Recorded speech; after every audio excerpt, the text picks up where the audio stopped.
ইন্নাশ শিরকা লাযুলমুন আযীম।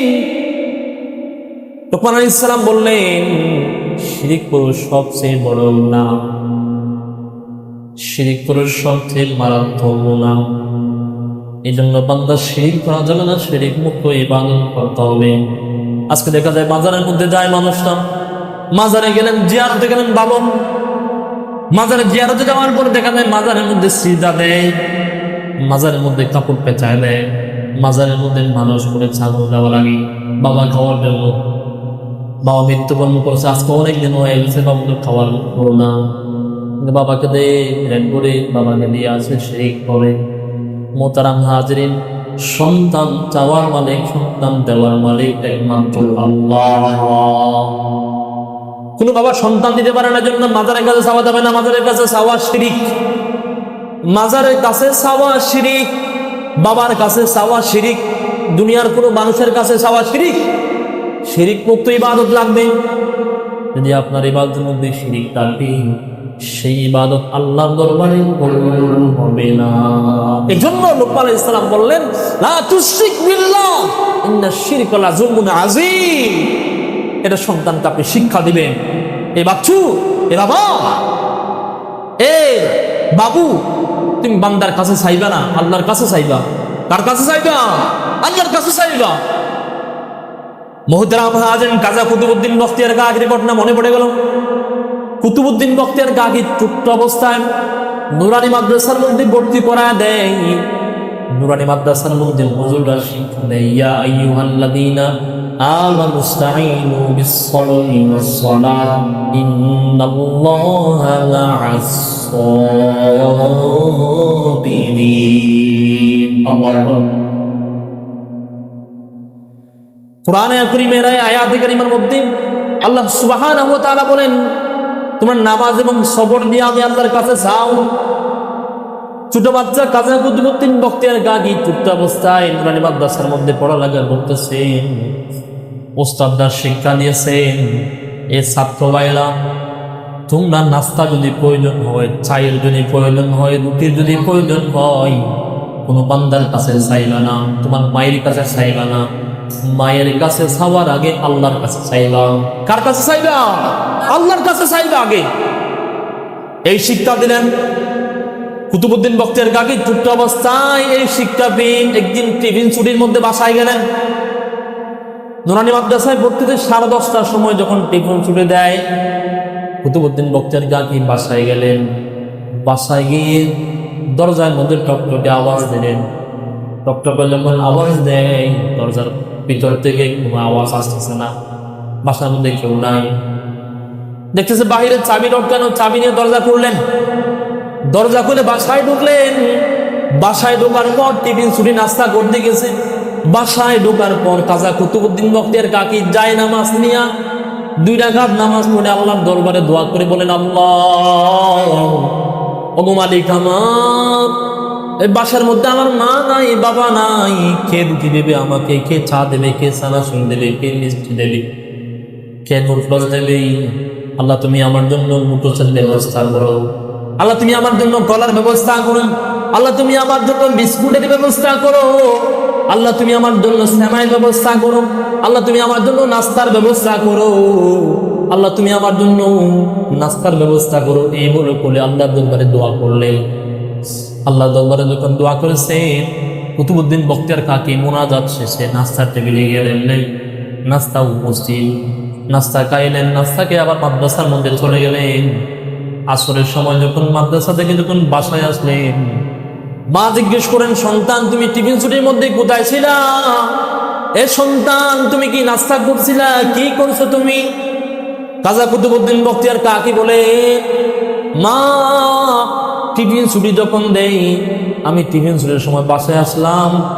বাসায় এসে বাহিরে চাবি দেখলাম, চাবি নিয়ে দরজা খুললাম, দরজা খুলে বাসায় ঢুকলাম। আমার উস্তাদ, আমার হুজুর আমাকে শিক্ষা দিয়েছেন, বলেছেন, এ ছাত্র ভাইরা, তোমাদের নাস্তার যদি প্রয়োজন হয় আল্লাহর কাছে চাইবা।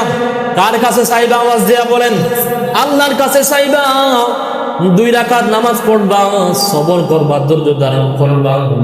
ধৈর্য ধারণ করে আল্লাহর কাছে মোনাজাতে কান্নাকাটি করবা, আল্লাহ রাব্বুল আলামিন সব কিছু ব্যবস্থা করে দিবেন। এই শিক্ষা দিয়েছে আমার মা আমাকে, আমার উস্তাদ আমাকে শিক্ষা দিয়েছে। মাকে বলছেন, মা আমার উস্তাদ শিক্ষা দিয়েছে 2 রাকাত নামাজ পড়ে আল্লাহর কাছে যাওয়ার জন্য। বাসায় আসলাম, বাসায় এসে আমি 2 রাকাত নামাজ পড়লাম। নামাজ পড়ে মুনাজাতের মধ্যে আল্লাহকে বললাম, আল্লাহ আমার জন্য সানাসুরের ব্যবস্থা করেন, আল্লাহ আমার জন্য রুটির ব্যবস্থা করেন, আল্লাহ আমার জন্য লোটলতের ব্যবস্থা করেন, আল্লাহ আমার জন্য সেমাইয়ের ব্যবস্থা করেন, আল্লাহ আমার জন্য খলার ব্যবস্থা করে। এই বলে আল্লাহর কাছে দোয়া করলাম। আল্লাহর কাছে দোয়া করে মুনাজাত শেষ করলাম। শেষ করে দিকে নাস্তার টেবিলে গেলাম। নাস্তার টেবিলে যখন যাই, যেখানে দেখতে সানাসুর উপস্থিত, কলা উপস্থিত, নুটলট উপস্থিত, সেমাই উপস্থিত, এভাবে করে প্রত্যেকটা জিনিস আল্লাহ সুবহানাহু ওয়া তাআলার জন্য উপস্থিত করে রেখেছেন। আল্লাহু আকবার, আল্লাহু আকবার। এজন্য বাবা আপনার সন্তানকে বলবেন, এ সন্তান আমার কাছে চাইবো না, তুমি আল্লাহর কাছে চাও। এটা আল্লাহ রাব্বুল আলামিন শিক্ষা দিয়েছেন। ইয়া আইয়ুহাল্লাযীনা আমানুস্তাঈনু বিস-সাবরি ওয়াস-সালাহ ইন্নাল্লাহা মা'আস-সাবিরিন। আল্লাহর কাছে চাইবো, তুমি আল্লাহর কাছে চাও। ইস্তাঈনু, আমার কাছে চাও, তুমি সাহায্য আমার কাছে চাও, আমি তোমাকে দেব, আমি তোমাকে দেব, আমি দেওয়ার জন্য সার্বক্ষণিক প্রস্তুত আছি। দুনিয়ার মানুষ যদি দেয় শেষ হয়ে যায়, দুনিয়ার প্রধানমন্ত্রী যদি দেয় শেষ হয়ে যায়, বিগত সরকার অনেক কিছু দিয়ে গেছেন, সবগুলো শেষ। এই সরকারও যদি দেয় শেষ হয়ে যাবে, কিন্তু আল্লাহ রাব্বুল আলামিন আহকামুল হাকিমিন, যিনি দেনওয়ালা, যিনি বান্দাকে দেয় তার পদ্ধতি হবে বিন্দু পরিমাণ কমবে না, বিন্দু পরিমাণ কমবে না। এই জন্য দুনিয়ার মানুষের কাছে চাওয়া নিষেধ। আল্লাহর কাছে চাইবেন, যেই কোনো প্রয়োজন আল্লাহর কাছে চাইবেন। এই জন্য লোকমান হাকিম সন্তানকে বললেন, সন্তান তুমি নামাজ কায়েম করো, নামাজ প্রতিষ্ঠা করো, নামাজ আদায় করো। নামাজ পড়ে আল্লাহর দরবারে যদি চাও, আল্লাহ রাব্বুল আলামিন সব কিছুর ব্যবস্থা দিবে। আজকে দেখি পাক্কা নিয়ত করেন, পাক্কা আদান করেন, 5 ওয়াক্ত নামাজ আমি জামাতে পড়বো, 5 ওয়াক্ত নামাজ আমি সবসময় পড়বো। যদি 5 ওয়াক্ত নামাজ পড়ে যদি আল্লাহর দরবারে যদি চান, আল্লাহ রাব্বুল আলামিন আপনার জন্য সব কিছু ব্যবস্থা করে দিবেন। মুহতারাম হাজরিন, এটা হলো 7ম নম্বরের সন্তানের হক। 8ম নম্বরের সন্তানের হক হলো আপনার যে জায়গা জমি আছে, এই জায়গা জমি সমানভাবে দুনিয়ায় থাকতে বন্টন করে দিবেন। আর যদি মৃত্যুবরণ করেন, তাহলে মিরাস এখানে করবেন। মিরাস কি? ছেলে সন্তান যদি হয় 2 ভাগ, মেয়ে হলে 1 ভাগ, ছেলের জন্য 2 ভাগ, মেয়ের জন্য 1 ভাগ। নবীজির দরবারে এক সাহাবী এসে বললেন, ইয়া রাসূলুল্লাহ, আমার 2টা সন্তান আছে, একটার নাম হলো নুমান, একটার নাম হলো বশীর। আমার মন চাচ্ছে নুমানের টাকা পয়সা একটু কম, নুমানের জায়গা জমি একটু কম, নুমানের ধন সম্পদ একটু কম, নুমানকে একটু সম্পদ বেশি দেওয়ার জন্য মন চাচ্ছে, বশীরকে একটু কম দেওয়ার জন্য মন চাচ্ছে। নবীজি সাল্লাল্লাহু আলাইহি ওয়াসাল্লাম বলেন, ইয়া রাসূলুল্লাহ, আপনি একটু সাক্ষী থাকেন। নবীজি বললেন, না না, আমি সাক্ষী থাকতে পারবো না। তুমি কি সন্তান কি একই সন্তান তুমি জন্ম দিয়েছো, একই সন্তানকে একইভাবে লালন পালন করেছো, লালন পালন করার পর সম্পদ দেওয়ার ক্ষেত্রে কেন তুমি ডিফারেন্স করতেছো, পার্থক্য করতেছো? সম্পদ দেওয়ার ক্ষেত্রে পার্থক্য করা যাবে না। ভাইকে যেমন দিবেন অমুক ভাইকে যেমন দিবেন তমুক ভাইকে সেম দিতে হবে। বড় ভাইকে যেমন দিবেন ছোট ভাইকে সেম দিতে হবে। বড় বোনকে যেমন দিবেন ছোট বোনকে সেম দিতে হবে। যদি কোনো বান্দা যদি বড় বোনকে বেশি দিয়ে ফেললো, ছোট বোনকে কম দেন, আল্লাহর দরবারে কিয়ামতের মাঠে এই জায়গা জমির হিসাব দিতে হবে। আজকে সমাজের মধ্যে দেখা যায়, ছোট বাচ্চা যদি হয় তাকে কি করে মা বাবারা স্ত্রী অফিসে গিয়া কাগজনামা দিয়ে দলিল পণ্য দিয়া জায়গা জমি সবগুলো দিয়ে দেয়, আর না হলে 3 ভাগ করে 2 ভাগ টাকা দিয়ে দেয়, 1 ভাগ বড় ভাইদের জন্য রাখে। এটা তো ঘটনা আমাদের সমাজে আছে কি নাই? হাজারো ঘটনা আমাদের সমাজে বিদ্যমান আছে। আমার ফ্যামিলির মধ্যে আছে এরকম, আমার ফ্যামিলি করতেছি। আমার ফ্যামিলির মধ্যে এরকম ঘটনা। মুহতারাম হাজির, আরেকটা বিষয় দেখা যায়, বাবা মারা গেছে আজকে 10 বছর হয়ে গেছে, মা মারা গেছে আজকে 20 বছর হয়ে গেছে, বাবা মারা গেছে আজকে 20 বছর হয়ে গেছে, এখনো পর্যন্ত ভাই বোনের জায়গা দেয় না, ভাইয়েরা বোনদেরকে সম্পদ দেয় না। এইরকম ঘটনাও আমাদের সমাজে বিদ্যমান আছে, আছে কি না আওয়াজ দিয়ে বলেন? এইরকম ঘটনা আমাদের সমাজে বিদ্যমান আছে।